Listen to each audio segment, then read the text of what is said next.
Olá, boa tarde. Gente, a gente tentou entrar por um programa que faz live ao vivo simultânea, mas não dava certo, então a gente estava vindo agora para cá. Boa tarde. Oi, todo mundo.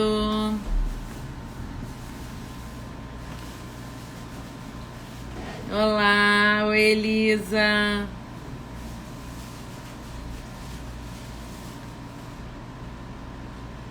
Oi, Lulu.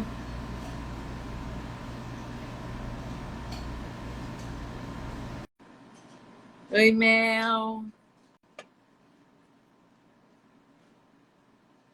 Oi. Oiê.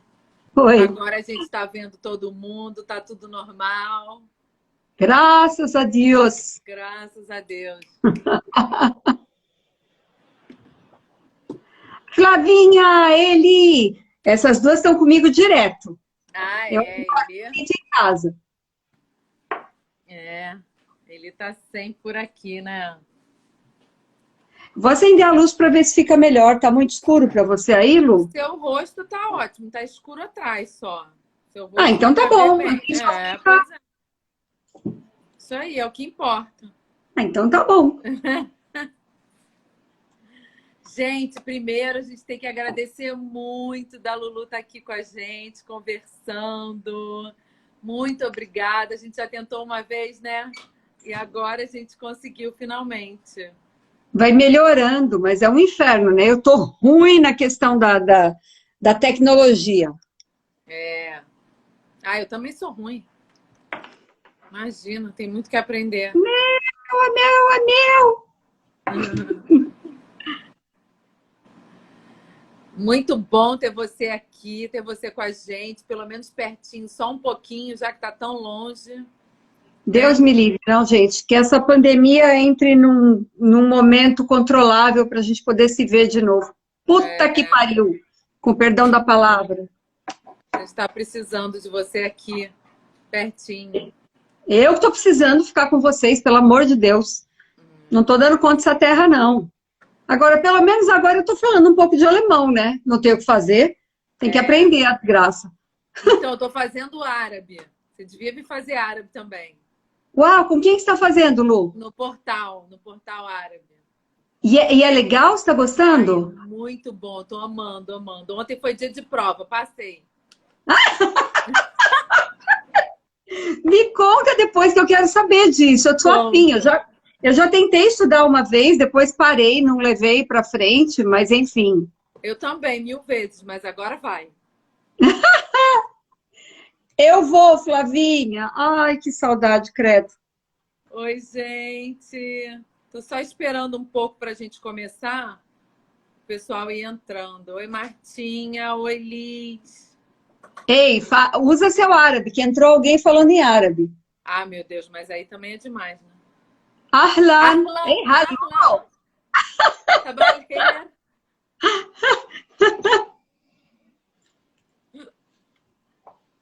Ó, estão rindo da gente, ó.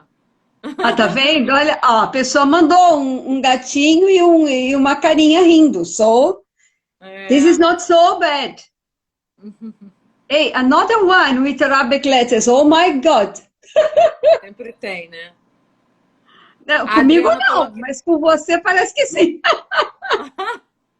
Ô, gente, manda aviãozinho para chamar todo mundo. Não esquece, manda aviãozinho.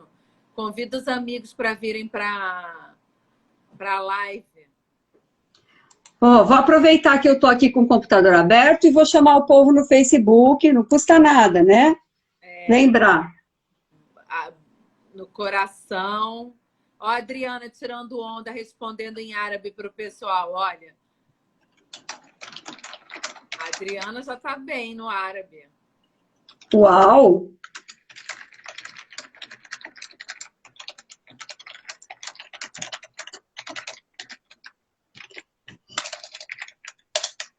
Gente, manda bastante coraçãozinho e bastante aviãozinho. Adriana tirando onda, respondendo em árabe, gente. Melhor parada. Lu, me fala o seu nome no Insta, por favor. É Luciana Midles. Tudo junto. É, tudo junto. Ai, que eu fiz besteira aqui, peraí.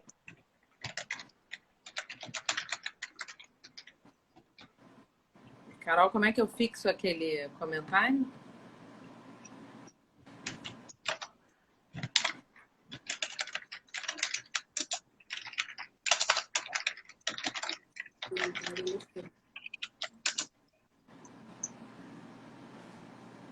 Ah, já achei.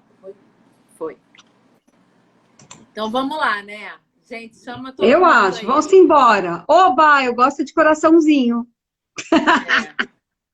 Pronto, já pus o meu Insta lá e o seu. Se o povo estiver online, pronto, vamos nos concentrar por aqui. Já tem nós, Adriana mais Bonitão. 18, tá bom. É, vamos lá. Fala pra gente, Lulu. Conta pra gente um pouco do seu início, né? Como é que você começou, para quem não sabe. Será que alguém não sabe? Porque, né, depois que minha professora morreu, eu virei a segunda geração no Brasil, né? Acho que mais velha que eu só tem a Tereza, a Samira. Porque depois dela, eu acho que não tem ninguém da minha época mais. Já é gente mais nova, né? Bom, É. eu comecei, na verdade, assim, eu assisti Dança do Ventre pela primeira vez, eu não gostei muito do que eu vi, mas eu gostei da dança. Eu fiquei muito curiosa com aquele negócio. E na época, eu já namorava meu ex-marido e eu só quis perguntar onde é que tinha aula daquele treco. Foi bem assim. Onde é que tem aula desse negócio? Quem que dá aula? E aí me disseram que tinha a Samira, mas falaram Tereza e a Sherazade. Eu já achei que o nome, né? Um nome era brasileiro, o outro era árabe, mas eu perguntei ainda, quem é árabe? Aí me disseram Sherazade, porque podia ser que a pessoa só usasse um nome esquisito, mas, né? É, claro. Igual a gente, né? Que usa um nome que é árabe, você não é árabe, ponto. E aí eu fui para Sherazade, mas sem saber direito quem era ela, só porque me disseram que ela era árabe. E assim, eu me sinto abençoada mesmo, porque o meu início foi com uma pessoa do meio árabe. E isso, para mim, depois, com o tempo, apesar de eu não falar árabe, foi uma coisa importante, porque me deu um tipo de base que eu acho que seria diferente se eu tivesse ido direto para uma professora brasileira. Com todo o respeito pelas brasileiras, mas as duas pessoas, Sherazade e a Samira, elas têm linhas tinham, né? Sherazade não está mais com a gente, linhas totalmente diferentes. A Samira é uma dança brasileira que tem um toque árabe. E a Sherazade era árabe, né? Então foi muito legal, porque ela sempre tentou me fazer aprender pela percepção sensorial, que é uma coisa que hoje em dia não é muita gente que faz, mesmo hoje em dia, que a dança caminhou tanto. E assim, as aulas eram muito simples, não tinha espelho. Essa história que as pessoas pedem espelho, não existia espelho na minha época. Né? Ela dava aula na sala da casa dela, que era na Frei Caneca, para quem conhece São Paulo, centro de São Paulo, um lugar que não é nada bonito, num apartamento bem pequenininho, e na sala só tinha uns armários e pronto. Mas não tinha espelho. Era com fita cassete. Olha que engraçado, né? E a minha aula era de noite. Então, o que acontecia era que, às vezes, eu podia usar a janela, né? Porque tinha a luz de dentro do apartamento e eu usava a janela feito espelho. Então, foi assim que eu comecei. Desse jeitinho, assim. Jeitinho brasileiro. Brasileiro, né? É. E aí, foi uma escolha virar profissional? Você optou por isso ou foi sem querer? Eu não posso dizer que foi sem querer, porque desde o início, enfim, quando eu estava namorando meu ex-marido, eu já comecei a trabalhar junto com ele, dentro da falecida Casa de Chá. E a gente fazia o que tinha que fazer. Então, eu era garçonete, lavava os pratos, arrumava a cozinha, limpava o chão. E, claro, comecei a fazer aula de dança. E, claro que eu imaginei a possibilidade de eu dançar, porque a dança existia na minha vida anteriormente, mas de outras maneiras. Eu fiz balé clássico por muitos anos, acho que dos 12, não, dos 11 assim até os 17, então foram 6 anos de clássico, mas não na escola municipal. Eu fazia com uma professora particular, ela tinha um estúdio na casa dela, mas ela era muito atenciosa, então as bailarinas clássicas que me conhecem, elas reconhecem em mim o balé clássico. Nos meus giros, na minha estrutura corporal, no meu equilíbrio, nas linhas, elas reconhecem que eu tive contato com, né? Depois eu fiz jazz e fiz um pouco de moderno. E ponto, era isso que eu tinha de base de dança. E o resto foi dança do ventre. Então, quando eu comecei a me sentir um pouco mais, eu tinha cliente na casa de chá que ia lá todo fim de semana. E os clientes viraram amigos. Então, eu disse, eu estou fazendo aula de dança. E aí, esses clientes que eram mais próximos de mim, então, logo, logo você tem que dançar pra gente. E eu, que nem uma idiota. Então, a primeira vez que eu dancei foi para os clientes que me viam toda semana, e a gente usava uma galabia horrorosa na casa de chá para servir as mesas, né? E aí, e aí eu amarrei um treco qualquer em cima da galabia e dancei para eles. Essa foi a minha primeira apresentação. E naquela época, é importante dizer que naquela época a opção ou a oferta de bailarina no mercado era muito pequena. Tinha quem no mercado? Samira e Sherazade, que já eram, na época, senhoras. Ou seja, não eram, né, não era a possibilidade de assistir alguém jovem que estava dançando muito ativa, lá.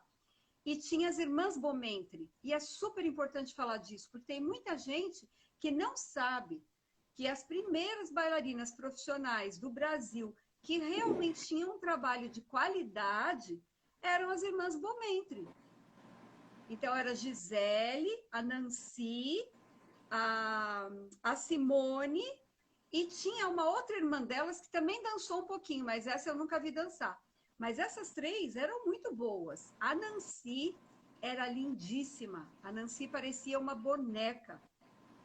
A Simone era mais menorzinha de todas. Eu acho que ela era mais baixinha das irmãs. E a Gisele tinha um super tipo. Tanto é que a Gisele foi uma das primeiras bailarinas que foi do Brasil para o mundo árabe e fez a carreira lá, né? Então, essas eram as minhas parceiras de dança.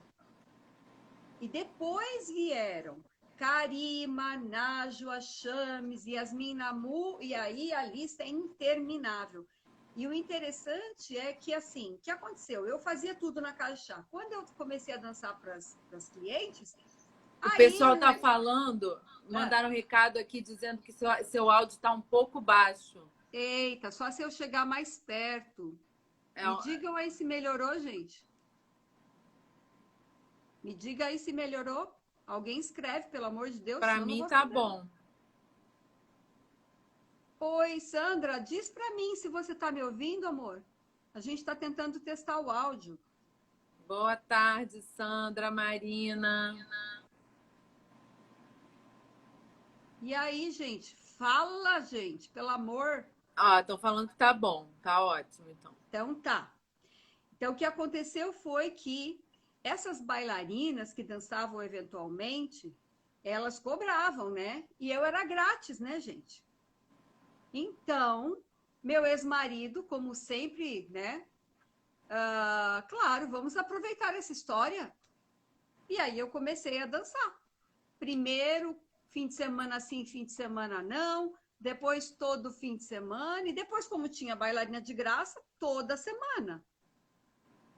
Até que, agora, uma coisa interessante de falar também é que eu demorei 10 anos dançando profissionalmente antes de dar minha primeira aula. O que é impossível hoje em dia. Né? É impossível. Então, assim, quando eu fui dar minha primeira aula, eu era uma bailarina muito experiente. Porque eu dançava, no mínimo, 4 vezes por semana. A Casa 1, que foi a primeira casa, que foi a que teve mais sucesso, na verdade, ela tinha 7 salas. 3, 4, 5, 6, 7. 7 salas. E quando a gente rodava a casa 2 vezes numa noite, a gente dançava 14 vezes. E as músicas eram todas diferentes. Então não tinha chance de você preparar a coreografia. Tá louca, mulher? Se a casa rodava 3 vezes, a gente dançava 21 músicas diferentes. Então isso é realmente um treino bem interessante, que hoje em dia também é impossível. Eu lembro quando eu dançava lá, quando estava muito cheio, a gente não tinha tempo de nada mesmo. E era aquela coisa gostosa, né, de camarim, juntava aquele bando de mulher no camarim, nos intervalos sentava no chão e conversava, e falava da vida, e contava do namorado, e chorava, fazia, era tudo no mesmo lugar, né, era uma zona. E assim, a segunda geração da Casa de Chá, então a primeira geração, as irmãs Bomentri, a segunda geração, eu... Elas dançavam lá, Lulu? Não sabia disso. Quando eu comecei, elas nunca foram fixas, porque aí eu comecei e aí naturalmente as coisas foram se encaminhando de outro jeito, né? Mas eu comecei a ficar fixa e aí veio a Shahar, que foi minha aluna no início, mas ela veio de outra pessoa também, ela fez aula com outra pessoa, Soraya, que quem ensinou a Soraya a dançar foi a tia Ceci, o Babinha. E aí eram as três Maria Mole. Dali veio Najwa, que hoje em dia está no México, Karima, que está na Alemanha, mas eu não tenho mais contato, e Chames. Essas 3 pessoas fizeram um sucesso do caramba. Essas 3. E eu sempre, a outra coisa engraçada é dizer que eu sempre fui a colocada de lado, porque eu não era especialmente bonita, de jeito nenhum, nem especialmente com um corpo maravilhoso. Então, elas fizeram um trio e nunca ninguém me convidou. Eu ficava meio para escanteio, mas até o escanteio é legal, porque no final das contas, eu me desenvolvi de uma outra maneira, né? Enfim, tive meu caminho de qualquer jeito, mesmo não estando na lista das favoritas, o que é legal, né? Não é regra nenhuma. Se a gente for normalzinha, que nem eu, caolha, não consegue ver, com o pé chato, você também consegue. É sério, Lu. Imagina, mas parecia enorme, linda demais dançando. A gente se transforma dançando, né? Eu acho que a dança tem mesmo esse poder, né? Então, a dança virou profissão para mim, como de acordo com o que você me perguntou, de uma forma natural. Eu não acho que foi sem querer, mas hoje em dia eu acho muito engraçado. Outro dia eu vi as contas de uma bailarina maravilhosa. E aí ela, estou completando X anos de carreira. Aí eu fiz as contas, sabe? Da idade dela e pus aquele tempo de carreira. Eu falei, ué, ela começou então com 14? Porque eu acho que hoje em dia essa coisa da carreira, não sei como as pessoas contam. Eu conto a minha carreira profissional a partir do momento em que eu comecei a ganhar dinheiro com dança. Ainda que fosse uma merreca. Não, eu acho que eu sempre contei do ano que eu comecei a fazer aula, assim, mas não falando de carreira profissional, falando de desde quando estou na dança, né? Desde quando eu vi a dança. Eu comecei com 15 anos também, mas nada profissional, era só aula, né? Pois é, não, então, mas o que eu vou fazer, Lu, de verdade, eu vou mudar minha conta, porque eu tenho 36 de carreira trabalhando.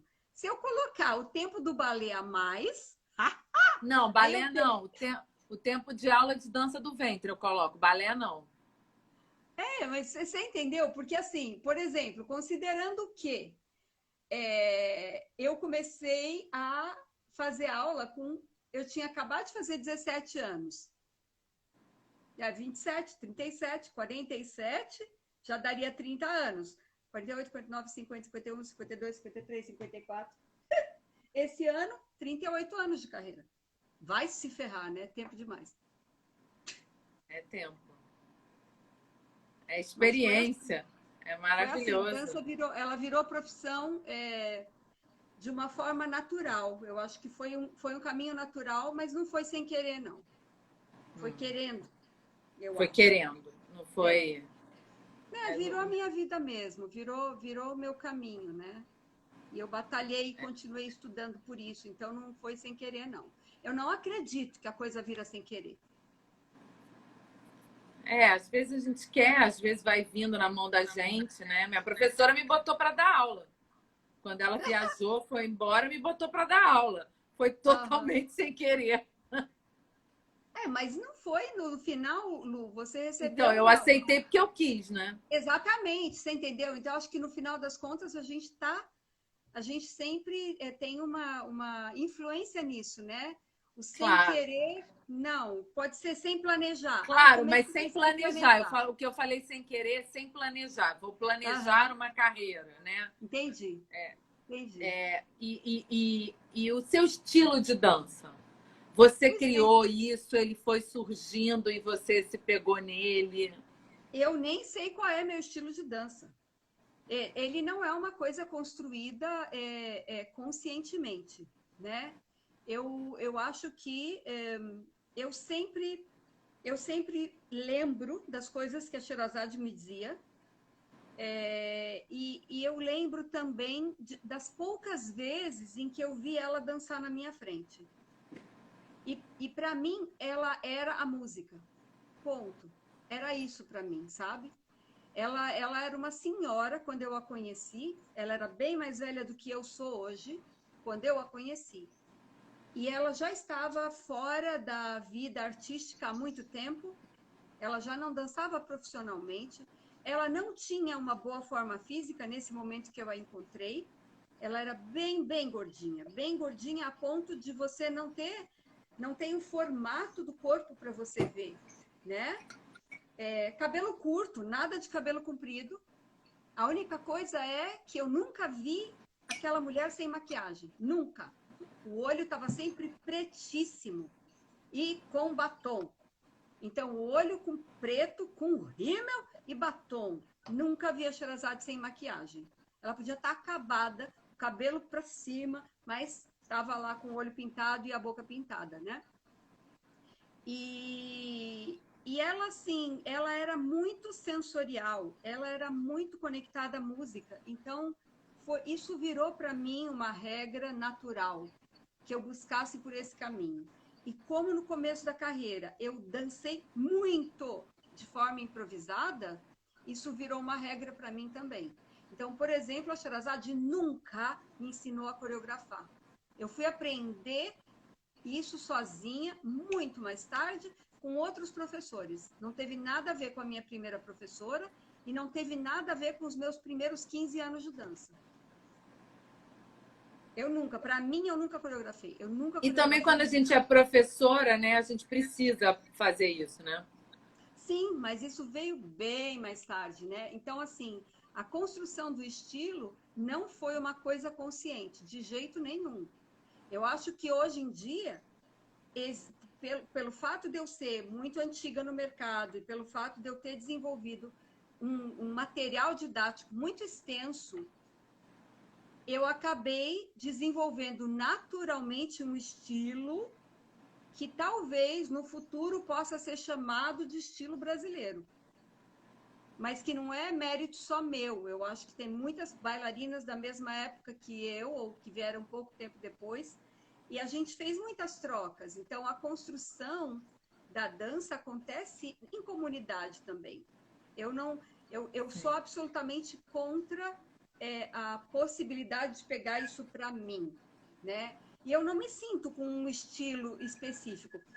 Vou usar uma bailarina que eu admiro para dizer que eu acho que ela construiu um estilo, tá?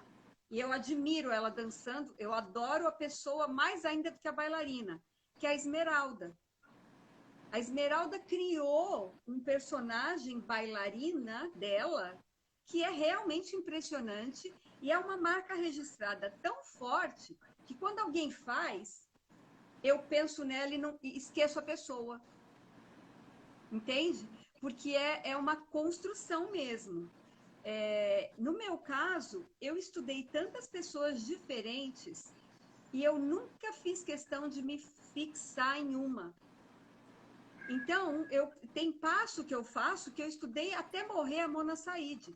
tem passo que eu faço que eu estudei até morrer a Dina, tem outro que eu estudei a Aida Nur, tem outro... Eu tenho passos específicos que foram Tem, angariados. você sempre ensinou pra gente. Passo da fulana, passo da Beltrana. E porque, na verdade, o nosso repertório é o mesmo sempre, né?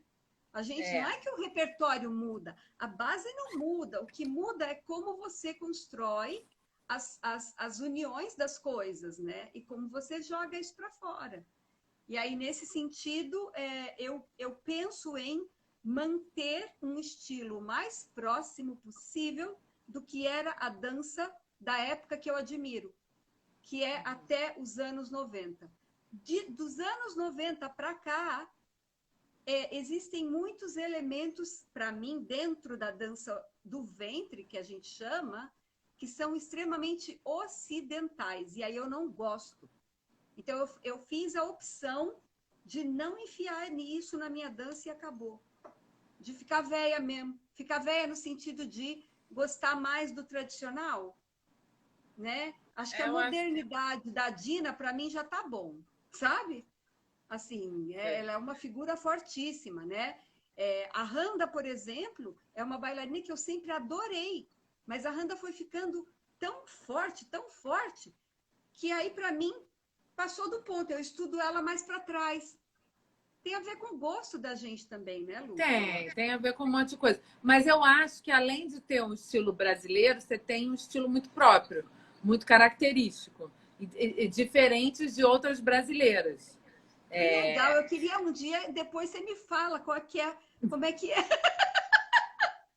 Eu não sei como é que é esse estilo, porque ele não é pensado, sabe? É legal até. Mas é seu estilo total. A gente tentava imitar horrores. Todas nós imitamos. Algumas conseguiam, outras não, mas todas imitamos. Eu demorei séculos para fazer. Tem um passo da Mona Said, que eu ainda vou dar em curso, que eu demorei séculos para fazer, porque eu acho ele tão refinado tecnicamente. E assim, eu não sei quanto tempo eu demorei, mas eu uso de vez em quando só, sabe? Porque, sei lá, me custou muito, não é fácil, então eu tenho que estar muito tranquila para fazer. É num momento específico de música, e é ela. Quando eu penso nesse passo, vem ela para mim. Tem vários. A gente teria lives e histórias para mais de metro. Eu quero entrar em outro lugar, mas tem várias histórias de vários passos que vocês tiraram de vídeo que são muito legais, até ensinar para gente, que eu já sou de outra geração, né? Depois. Então, você dava aula e eu lembro que vocês contavam do passo do ovinho, do não sei o quê, um monte de passo. Que nome é esse que a gente arrumou, né? Que nome é esse, gente? Do ovinho é engraçado. Surreal, né? Mas vamos falar. Você lembra quando que você viu folclore pela primeira vez? Lembro. Me conta. Foi com a Madame Freis. Na verdade, não foi uma aula pura de folclore, foi a primeira vez que eu vi bala de Awadi, sabe? Bala de velho, bala de tradicional, bala de do jeito que eu acredito que isso deve ser dançado. Né? Que talvez seja a mesma coisa, se eu for comparar com a gente, a mesma coisa que ver uma senhora dançando samba no pé, sabe? Ah, que delícia. Eu acho que é isso. Bala de que eu vi com a Madame Freis a primeira vez, foi a mesma coisa que eu acho que eu sinto, porque eu amo a nossa dança, eu amo a cultura brasileira, sabe? Eu vi uma vez uma velhinha dançando frevo no Recife. Ela punha o povo no chinelo, sabe? Porque, assim, eu fiquei impressionada com o que ela era capaz de fazer. Ela, assim, uma velhinha. Na minha época, eu achei ela uma velhinha. Eu estou chegando perto da idade dela, porque ela tinha 60 e pouco. E aquela mulher fazendo frevo, sabe? Impressionante. Então, e frevo é pesado, né? Frevo é. Claro que ela não fazia os pulos, mas todo o resto ela fazia. A coisa rasteira toda ela fazia. Eu lembro que quando eu vi a Madame Freis a primeira vez, eu fiquei muito impressionada, primeiro porque a Madame Freise, ela é enorme. Eu não sei se ela ainda está viva. Ela era enorme. Enorme que eu quero dizer é enorme mesmo. Muito gorda, muito. Então, quando ela entrou para dar aula, eu olhei e falei assim, quem será essa pessoa? E alguém falou para mim, uma das minhas colegas de classe, Lu, this is Madame Freise. Eu fiquei quieta. Imediatamente calei minha boca. E foi incrível a aula dela. Foi incrível ver pela primeira vez, ver um corpo que, em princípio, no meu preconceito, naquele momento eu falei, o que esse corpo é capaz de fazer? E ver aquele corpo fazer tudo. Assim, shimmy, as misturas de todos os 8 e arredondados que você pode imaginar, um entrando dentro do outro, sem intervalo, e natural, e brincando, e puxando o pessoal para dançar junto com ela. Claro que essa aula não foi coreografada.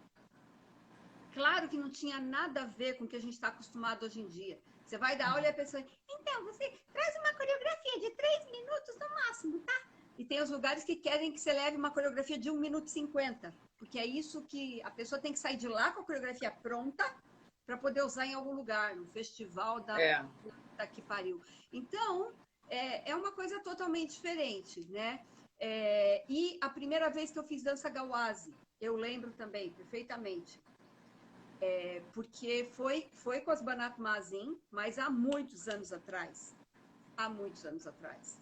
E aí, pela primeira vez, eu vi aquele pé aberto, sabe? Levantando o pé inteiro do chão, abrindo mais a perna, porque o movimento tem que ser daquele jeito, para que elas tenham liberdade, e porque elas têm um outro caminho mesmo. Gawase não tem essa estilização desgraçada que a gente enfiou em tudo, né? Então, acho que foram as duas coisas que mais me impressionaram, porque depois as outras coisas já tinham o toque do Reda, que é maravilhoso, mas que já é mais refinado. Já tem uma limpeza, né? Já tem Eu acho que dança Gawase, de verdade, e a primeira vez que eu assisti Tartib, na região de Said, aquilo é do cacete também. De matar. Oi, amorzinho. A Eva. Né? Aquilo Manda beijo pra Eva. Porque eu fico pensando, sabe, Lu, o resto que a gente ouve de folclore, e claro, você e a Mel são muito mais dentro dessa história do que eu, já tem muito da preparação em cena, né? O folclore de verdade, ele é intocado. Depois, ele passa a ser um patrimônio cultural, e aí ele dá uma mexidinha nele. Quem é daquele lugar reconhece perfeitamente que você está fazendo algo correto, mesmo que já tenha um refinamento, né? E é isso que as pessoas não entendem. Às vezes elas refinam tanto, que você fala, cadê o folclore daí? Né? Só um pouquinho, né? Tem que ter uma ginga, pelo menos, né? Pelo menos, né? Mesmo que ele esteja todo coreografado ali para o palco, Sim. né? Sim. Estilizado. Tem que ter uma ginguinha gostosa, né? Pelo amor, né? Relaxa e goza, minha filha, só um pouquinho. Fica querendo botar muito parecido às vezes, né? Tudo muito dentro do